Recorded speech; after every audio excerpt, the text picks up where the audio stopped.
Welcome to the Fear and Greed Daily Interview. I'm Sean Aylmer. It's been a big 24 hours for the economy with the release of the March quarter inflation data. Headline annual inflation growth slowed to 7% in the first quarter from 7.8%. That was slightly above expectations. Core inflation came in at 6.6%, which was below the expected reading of 6.7% and down from 6.9% in the December quarter. So what does it mean now for interest rates in the Reserve Bank board meeting next week? Gareth is Commonwealth Bank's Head of Australian Economics. Gareth, welcome back to Fear and Greed. G'day, Sean. It's nice to be back. So, any surprises yesterday?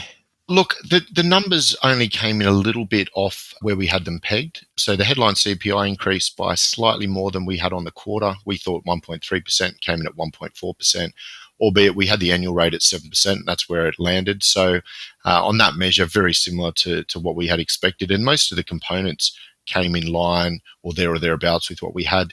And most analysts have been given a helping hand this time around because we get the monthly CPI before the quarterly, and we had 2 months worth of the 3 months of the quarter. So that's why most analysts were pretty close to the actual outcome.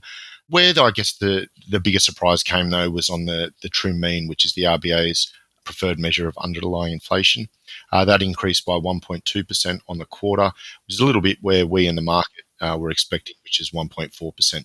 They're not big misses in the scheme of things, but just slightly off from where we had it penciled in. So most of us talk about things like annualised inflation, 7%, etc. You're talking about quarterly inflation. What does that show in terms of quarter on quarter on quarter? Does it show that within that 7% or the core inflation at 6.6%, things were slower in the March quarter than previous quarters? Yes, that they do. In fact, if you annualized the quarterly number, so in other words, you take 1.2% and you annualize that, you get a number a lot less than 6.6%.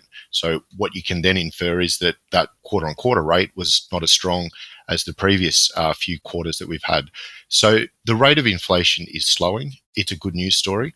It'll still take a while to get back to the Reserve Bank's target, and part of that is because of those sort of bigger numbers that are sitting in the annual calculation that have got to drop out. But the news was overall, I think, pretty good, given we knew inflation is still stronger than desired in the economy, and it doesn't just drop overnight, but directionally we're heading the right way. I think where it gets a bit interesting for the Reserve Bank is compositionally having a look at inflation, and what we're seeing is a similar story in Australia to other countries is that we're getting some goods disinflation coming through, but services inflation has accelerated. Now, that is being largely driven by the spending patterns in the economy, which have sort of changed over the last year. They're kind of normalizing. We're spending more as a share of our spending on services relative to goods from this time a year ago, and that was because we were coming out of the pandemic. But I think that services component of inflation, which has stepped up to its highest rate since 2021, that's probably the thing that the RBA will still be a little bit concerned about. Okay, so why does it matter the goods services split? Why does it matter if we are paying, if there is inflation in services but not in goods? It's a good question, because you could say, well, if these things are sort of netting out, it's ultimately where the overall basket comes in that matters. The reason why economists will like to split it out between goods and services is that services inflation tends to be a little bit more sticky, and it's a little bit less volatile than goods inflation. A lot of the goods inflation can actually come through changes in the cost of importing goods. So that can be influenced by the Australian dollar. It can also be influenced by shipping costs, which we saw went up massively at the beginning of the pandemic, then they obviously came back down. So you've had a deflationary impulse coming through on some components of input costs that then feed into goods. And the shipping one's the obvious example. With services, though, the primary driver of services inflation tends to be wages growth. And wages growth isn't particularly volatile. So that's why the Reserve Bank and economists will kind of want to split up that basket, and then knowing that wages is a key driver of services, try and then make an assessment as to how sticky or not this inflation might be based on what's actually driving it. Stay with me, Gareth. We'll be back in a minute.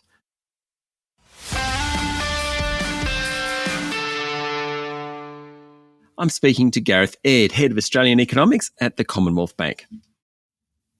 Okay, so we put all that together. What's it mean for next Tuesday when the Reserve Bank board meets? It's a good question. I think this is a really tough one to call. we thought that the Reserve Bank would be on hold in April, as it turned out to be the case that they were, and a lot of economists, or the majority of economists, are actually tipping a rate hike. This time around, I think the majority of economists are going to be tipping a pause, and we've actually got the Reserve Bank increasing the cash rate. Now, on one level, you could say, well, why is that if underlying inflation, which is their preferred measure, has actually come in a little bit below consensus? And the Reserve Bank's numbers were basically on consensus. So that underlying rate of inflation has come in a little bit lower than they had forecast in February.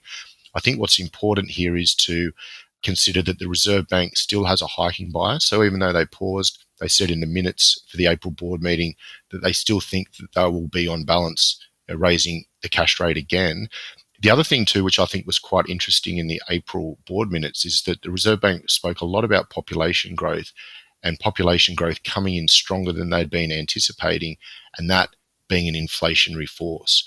So you overlay that then with also the labour market data, which was still very strong in March. We got that out a couple of weeks ago, and it showed that the unemployment rate had stayed at a 50-year low of 3.5%.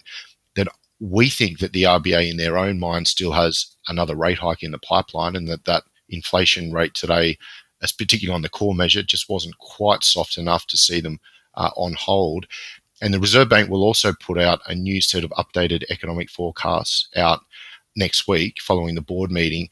And they're setting policy not just based on how the actual data's come in, but also their assessment for the outlook for inflation. And we think they won't end up downwardly revising their profile for inflation simply because the population growth story they think is a little bit inflationary, and core inflation wasn't that much lower today than what they'd anticipated. And I think if they're not revising down their inflation forecasts and they have a hiking bias, then ultimately they'll deliver on that bias at the board meeting. I do think, though, it is a hard one to call. I think the Reserve Bank will debate the case whether or not to leave the cash rate on hold, and I think you can make pretty good arguments one way or the other. Are we getting to the end of this journey, though, Gareth? Are we getting to the point where rates won't rise anymore? We're there or thereabouts. Our view is that the terminal rate, as in the peak of the cash rate for this cycle, is 3.85%. So that's just one more 25 basis point rate hike. It could come next week. It could be June. It could even be August. I think in the short run, while the labour market data is still holding up quite well, and the inflation rate is yet to sort of get back even at an annualised quarterly rate within target, the RBA will maintain that hiking bias. But they've put an awful lot through in a short amount of time. And regardless of what they do from here, there are lots of home borrowers out there who will be rolling off very, very low fixed rate home loans over the next 18 months. And they'll be going on to a significantly higher either floating rate, or if they refix that rate, it'll be a lot higher. So regardless of what the RBA does from here, there's more tightening to come through. That should mean that they don't have too much more to go. As I said, possibly they could be done at 3.6. We're there or thereabouts.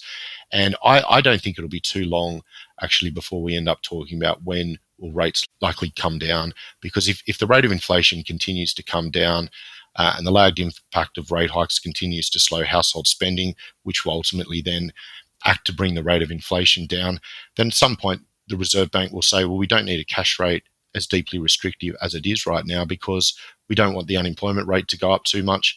The wages growth is coming in broadly in line with the inflation target. In the governor's own words, he wants to preserve as many of these gains in employment as possible, and then they'll be looking to ease policy. I mean, it sounds unusual to talk about potential rate cuts when we're still talking next week. We think on balance they'll move the cash rate up, but we're there or thereabouts in terms of the top of the rate cycle, and that's certainly what the money markets are pricing. How is the economy going generally? Like, we talk about specific economic figures and monthly Reserve Bank meetings and that, but if you take a step back, it doesn't seem that the Australian economy is doing too badly, particularly when you compare it to the US economy. Look, that's right. And if there was probably one economic statistic that you would ever point to at any point in time to get a pulse of how things are going for the collective economy, it'd be the unemployment rate. And that's currently 3.5%. So that is the key good news story in all of this as to what's happened in the post-pandemic world. And also the fact that wages growth has picked up and is basically coming in line with the inflation target, where the RBA always wanted to get wages growth around 3.5%. There are a couple of very good good things. Now, the problem is the economy is made up of a whole lot of individual households and businesses. And for many households who have got a mortgage, they're finding it quite tough at the moment because in the RBA's attempt to slow the economy down, they've had to raise rates very quickly, and that's fallen to the home borrower, particularly those home borrowers that have borrowed in the recent past. So the economy on the whole looks all right, but it's not working for every individual household. Some households are doing it tough because they've been basically caught up as being an agent of what the RBA is trying to do, which is slow the economy down, and they're the person that, or the household that's slowing things down, and the way that they're being impacted is through higher mortgage rates. So there are a number of households that are doing it tough, but if you look at things on aggregate, they don't look too bad.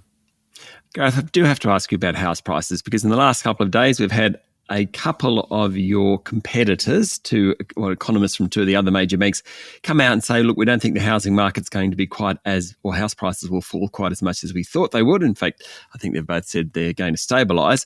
What's your take on house prices from here?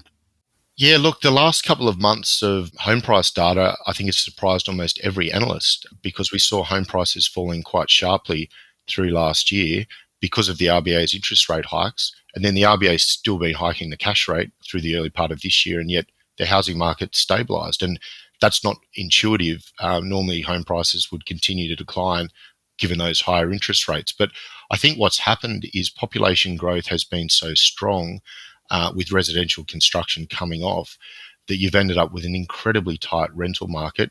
Rents, as we saw in the CPI yesterday, are rising now quite quickly.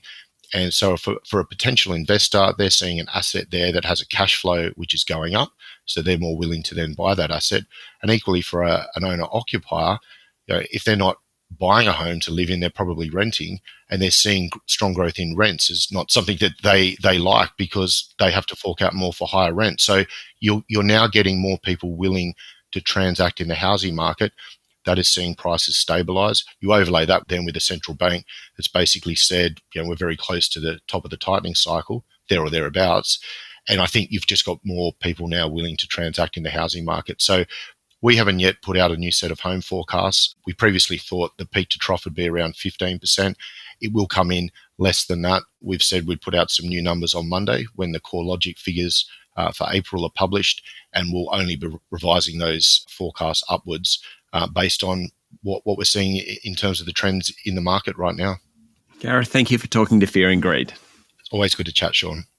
That's Gareth Aird, Head of Australian Economics at the Commonwealth Bank. This is a Fear and Greed daily interview. Join us every morning for the full episode of Fear and Greed, Australia's most popular business podcast. I'm Sean Aylmer. Enjoy your day.